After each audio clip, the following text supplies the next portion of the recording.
ቤተክርስቲያን ታቦት አታመልክም። የምታመልከው ክርስቶስን ብቻ ነው። ማርያምን አታመልክም፣ ሚካኤልን አታመልክም፣ ገብርኤልን አታመልክም፣ አርሴማን አታመልክም፣ ገብረ መንፈስ ቅዱስን አታመልክም። እነዚህ የወንጌል ምልክቶች ናቸው። መጽሐፍ ቅዱስን እንዲሁ እኮ ይገርማል። በዘመናዊ ትምህርት እኮ ሲኒየርስ አሉ አይደል? የሉም አሉ የሉም። አሁን ሲኒየርስ ምንድን ናቸው? መጀመሪያ አንተ ስትማርና ሲያበቃ እንዴት እንደሚደረግ ተግባሩን የሚያሳዩ ናቸው። ፕራክቲከም ስትወጡ የሐኪሞቹ ለምሳሌ ኢንተርንሺፕ ነው የሚባለው። ሐኪሞቹ 5ኛ 6ኛ ዓመት ሲሆኑ ከሲኒየር ሐኪሞች ጋር ሆነው ኦፕራሲዮን ሲደረግ ያያሉ፣ ያክማሉ።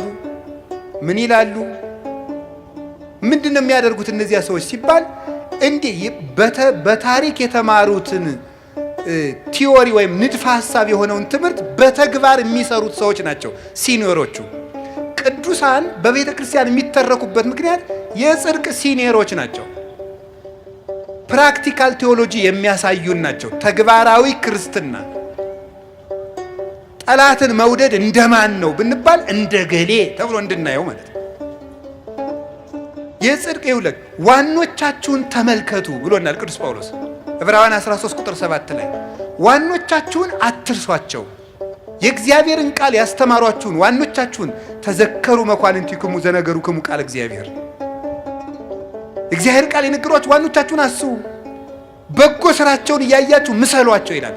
እንዴት እንደሚኖር መምህር ወንጌልን ያስተምረናል። ገድለ ቅዱሳን ደግሞ ወንጌል እንዴት እንደሚኖር የተግባር ወንጌልን የሚያሳዩ ናቸው። ጻድቅ ለእንስሳ እንኳን ይራራል ይላል ሰሎሞን መጽሐፈ ምሳሌ ላይ። ለእንስሳ ሲራሩ አቡነ ገብረ መንፈስ ቅዱስ እናያለን፣ አቡነ ተክለ ሃይማኖትን እናያለን። ለእባብ እንኳን የሚራሩ እናያለን እና አቡነ በጸሎተ ሚካኤልን እናያቸዋለን። እነዚህ የወንጌል ምልክቶች ናቸው። የምናስባቸው መልካም ነገራቸውን እያየን እንድንከተል ነው። በቤተ ክርስቲያን ውስጥ ታቦት የሚመለክባት ኦርቶዶክስ ቤተክርስቲያን የለችም። የሚመለከው ክርስቶስ ነው። በታቦቱ ላይ የሚጻፈው ስምም የኢየሱስ ክርስቶስ ነው። ከመለስሙ ለግዚእነ ኢየሱስ ክርስቶስ ይስክር ኩሉ ብርክ ዘውስተ ሰማይ ወዘውስተ ምድር ወዘበታሕቲሃ ለምድር የሚለው ፊልጵስዩስ ምዕራፍ 2 ቁጥር 8 ላይ ያለው ለኢየሱስ ክርስቶስ ከሰማይ በላይ ከምድር በታች በምድርም ያለው ጉልበት ሁሉ ሊሰግድ ይገባል የሚለው ነው የሚጻፍበት። ስለዚህ በብሉይ ኪዳን እግዚአብሔር ታቦትን ለምንድን ነው የሰጠ ስትሉ የሰማይ ስርዓትን ለማሳተፍ ነው። የሰማይ ስርዓትን ለማሳተፍ እግዚአብሔር ለሕዝቡ ቅርብ መሆኑን ለማሳየት ነው። ታቦት ሰጠ። መስጠት ቅርብ ወዳጅነት ነው። መስጠት ቅርብ ወዳጅነት ነው። መቀበልም ወዳጅነት ነው። ከምትጠሉት ሰው ወደ ስጦታ አትቀበሉ። ዕቃ ከመቀበል ልብን መቀበል ይቀድማል። ዕቃን ከመስጠትም ልብን መስጠት ይቀድማል። ስለዚህ መስጠትና መቀበል የፍቅር ምልክት ነው። እግዚአብሔር ታቦት ሰጠ። ቅርብነቱን አባትነቱን እግዚአብሔር ከኛ የራቀ አይደለም እንዲሉ ነው። 400 ዓመት በመከራ የኖሩ እስራኤላውያን እግዚአብሔር ሩቅ አይደለም ከኛ ጋር ነው እንዲሉ ታቦቱ ላይ ብርሃን እያሳረፈ ደመና እየከበበ ያሳያቸዋል። በታቦቱ ደግሞ በግ እያረዳችሁ አቅርቡልኝ፣ ርግብ አቅርቡልኝ፣ የበግ ደም የፍየል ደም አምጡልኝ ይላቸዋል። እግዚአብሔር የፍየል ደም፣ የበግ ደም፣ የወይፈን ደም፣ የኮርባ ደም፣ የርግብ ደም ርቦት፣ ስንዴ ርቦት፣ ወይን ርቦት ጠምቶት አይደለም አቅርቡ የሚለው። ምን ማለት ነው? አንድ ሰው አንዲት ድሃ ለአንድ ንጉሥ እችን እንደው ቅመስልኝ ብትለው ንጉሱ ቢቀበላት ምን ያህል ደግ ንጉስ ነው፣ የድሃይቱን ገንዘብ ተቀበለ ተብሎ ይደነቃል። እግዚአብሔር ይሄን አምጡልኝ የሚለው ደግነቱን እንደሚወደን ለመግለጥ ነው። እንደሚወደን የምትወዱትን ሰው ስጦታ ትቀበላላችሁ። እግዚአብሔር እንደሚወደን ለማመልከት በታቦቱ ስጦታ ይቀበል ነበር። ታቦቱ የአብሮነት የሱታፌ እግዚአብሔር ከእግዚአብሔር ጋር የመኖር ማዕከላዊ ምልክት ነው የነበረው። እግዚአብሔር ሩቅ ነው እንዳይሉ። ይሄ ታቦት ምን እንዳደረገ እንዴት እንደተሰራ ልንገርባችሁ። ከማይነቅዝ እንጨት ነው የተሰራው። ዘጸአት ምዕራፍ 25 ቁጥር 1 ጀምሮ ከማይነቅዝ እንጨት። በደንብ ስሙ ምዕመናን። ሌሎች የቤት ስራ ሲሰጧችሁ አንድ ጥቅስ አንጠልጥላችሁ ትመጣላችሁ። እኛ ስናስተምራችሁ አስሙን እንዲሁ ምን እንዲሁ ቅዱስ ጳውሎስ እኮ እንዲሁ እንደዚህ ያለ አዚም ማን ያረጋባችሁ እንዲሁ ባካችሁ ንገሩኝ አለ። እንዲገር ማን ነው እንደዚህ ያለ አዚም የነገረ እንደው ያደረገባቸው አለ። እስቲ ስሙ፣ እውነቴን ነው። ከማይነቅዝ እንጨት ከግራር እንጨት ቁመቱን ክንድ ከስንዝር ወርዱን ክንድ ከስንዝር አቆልቋዩን 2 ክንድ ከስንዝር አድርገው በውስጥና በውጭ በወርቅ ለብጠው 4 ቀለበት አበጅለት። በእግዚአብሔር ዕጣት የተጻፉ 10 ቃላት ያለበትን ጽላት በታቦቱ ውስጥ አስገብተህ አኑር አለው።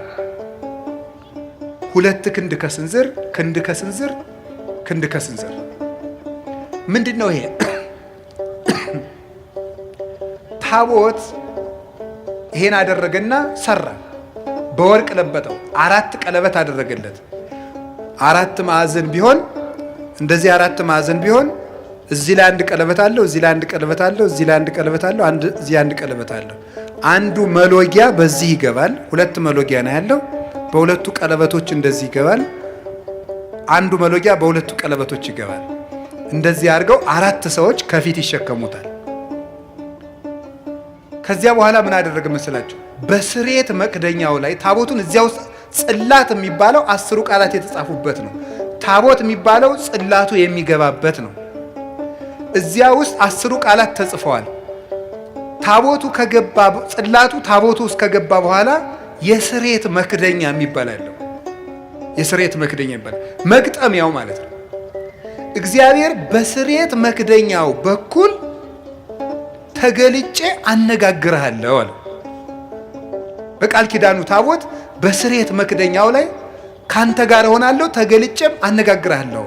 ዘጸአት 25:22 ላይ ሲናገር በስሬት መክደኛው የስሬት መክደኛ። ከዚያ በኋላ በዚህ መሰረት እስራኤል ታቦት ያቀርባሉ፣ መስዋዕት ያቀርባሉ። እግዚአብሔር ይቀበላቸዋል። ሙሴም ሆነ አሮን ህዝቡን መምራት ሲጀምሩ ሲፈልጉ ወደ ደብተራ ኦሪት ይገቡና በስሬት መክደኛው በኩል የእግዚአብሔርን ፈቃድ ይጠይቃሉ። እግዚአብሔር በስሬት መክደኛው በኩል ቃል ይነግራቸዋል። ታቦቱ ካረፈበት ቦታ ላይ እግዚአብሔር ደመና ይጋርዳል፣ ብርሃን ያሰፍራል። የምስክር ታቦት የቃል ኪዳን ታቦት ይለዋል። ታቦቱ ባረፈበት ቤተ መቅደስ ላይ በድንኳኑ ላይ ደመና ከቦ ይታያል፣ ብርሃን ይሰፍርበታል። ከዚያ በኋላ እስራኤልን እረፉ ማለት ነው ትርጉም። እዚያ ውስጥ አርፈው ይሰነብታሉ። መሄድ ሲያስፈልግ ደግሞ ሰፍሮ የነበረው ደመናና ብርሃን ተነስቶ መምራት ይጀምራል። ያን ጊዜ ሂዱ ማለት ነው ብለው ሙሴና አሮን ይሄን ያውቁና እግዚአብሔር ይነሳ ጠላቶቹም ይበተኑ የሚል ጸሎት ጸልየው ታቦተ ጽዮንን አንስተው ይሸከሟታል። ተሸክሞ መንገዳቸውን ይጀምራል። እሷ ሳትንቀሳቀስ መንገድ መጀመር አይፈቀድም። የእግዚአብሔር ታቦት ሲነሳ ህዝቡም አብሮ 600 ሺህ ህዝብ አብሮ ይጓዛል። ስለዚህ ይሄ ታቦት የእግዚአብሔር ብርሃን የሚያርፍበት፣ የእግዚአብሔር ደመና የሚያርፍበት፣ መስዋዕት የሚያሳረጉበት፣ የእግዚአብሔርን ድምፅ የሚሰሙበት፣ እግዚአብሔር ከነሱ ጋር የሚሆኑበት፣ መንገዳቸውን የሚመራቸው ነበረ።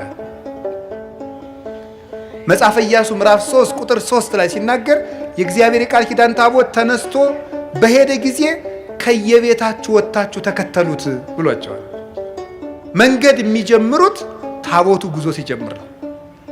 ወዴት ነው የሚሄዱት?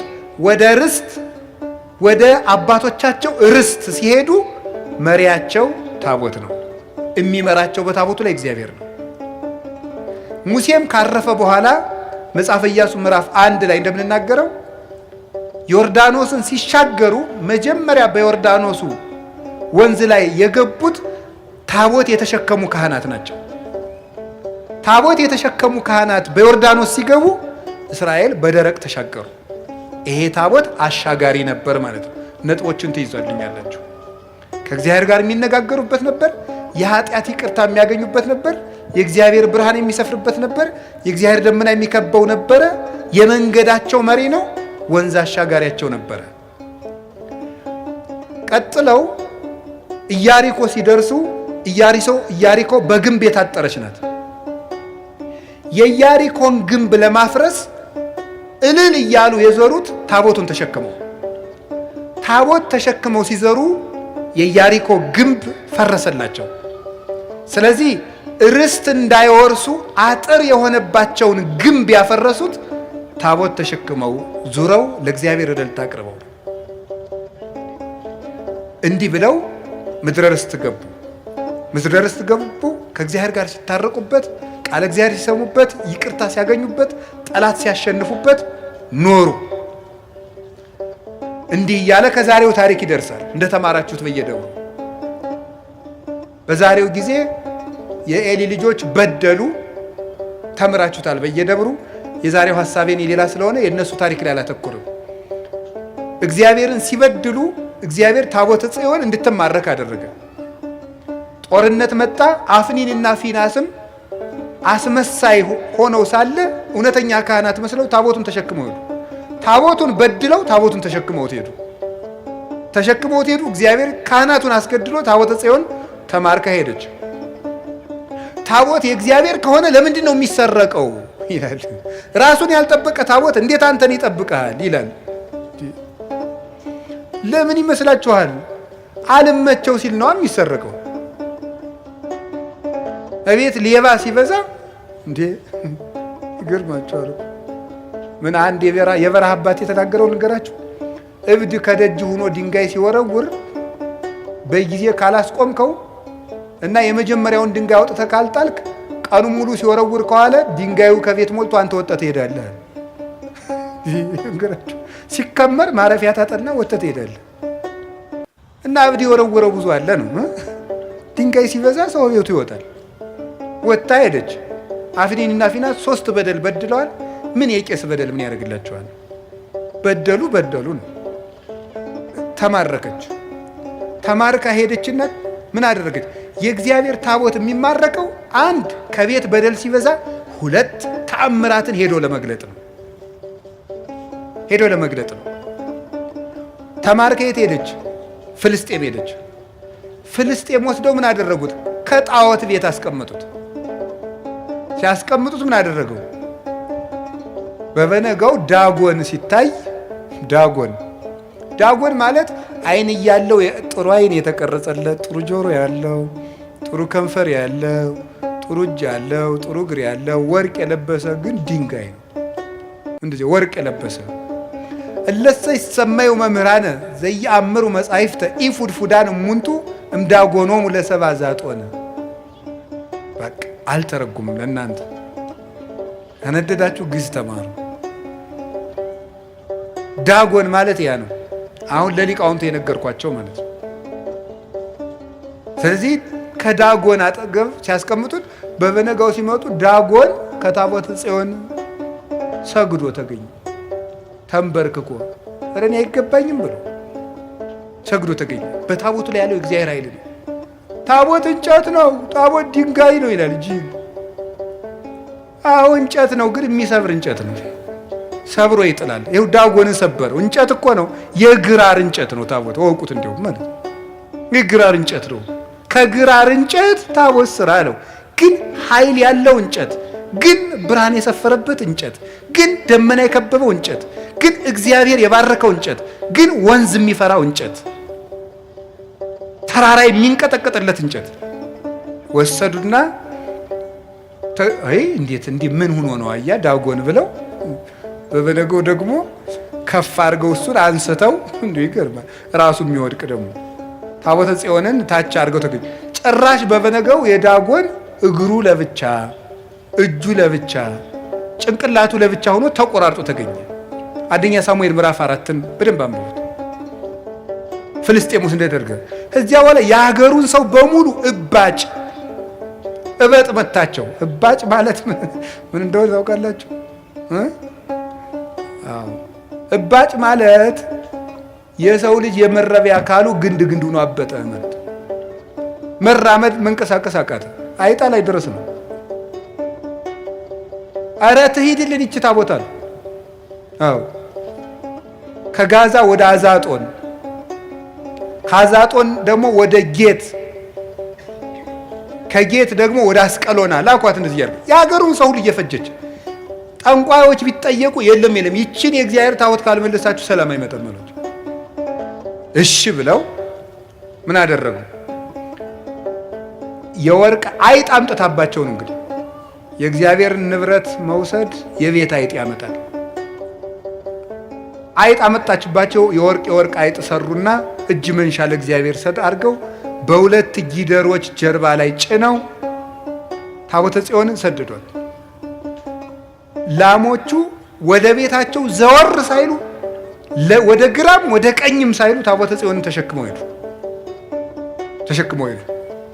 ሄደች፣ ከአቢዳራ ቤት ገባች። የአቢዳራን ቤት ባረከችለት ታቦተ ጽዮን። አንደኛ ታቦተ ጽዮን አሸንፋ የመጣች ታቦት፣ ሁለተኛ ደግሞ ምን አደረገች? በረከት የሰጠች ታቦት። የአቢዳራን ቤት ባረከች። ከአቢዳራ ተነስታ ደግሞ ወደ ኢየሩሳሌም ስትመለስ በቅዱስ ዳዊት ዘመን ሁለተኛ ሳሙኤል ምዕራፍ 6 ላይ እንደምትመለከቱ ስትመለስ ደግሞ መንገድ ላይ የአቢዳራ ልጆች እየነዱ ሲወስዱ ዘንበል ስትል ኦዛ የሚባለው ሰው ሁለተኛ ሳሙኤል ምዕራፍ 6 ቁጥር 7 ላይ እደግፋለሁ ሲል መልአኩ መጥቶ እጁን ቆረጠው ይላል። ለምንድነው እጁን የቆረጠው? ክህነት ሳይኖረው ታቦትን መንካት ስለማይገባ ነው። እጁን። ስለዚህ እዚህ ታቦት እንጨት ነው፣ ግን ሳይገባቸው የሚዳስሱትን እጃቸውን የሚቆርጥ ነው። ምናልባት ዛሬ ሰርቆ ይኸው እየዳሰስኩት ነው ልትል ትችላለህ። ነፍስን ምን ያህል እንደቆረጣት ግን አታውቅም። ከእግዚአብሔር እንዴት ባለ ሰይፍ ቆርጦ እንደጣለና እንደለየ አታውቅም።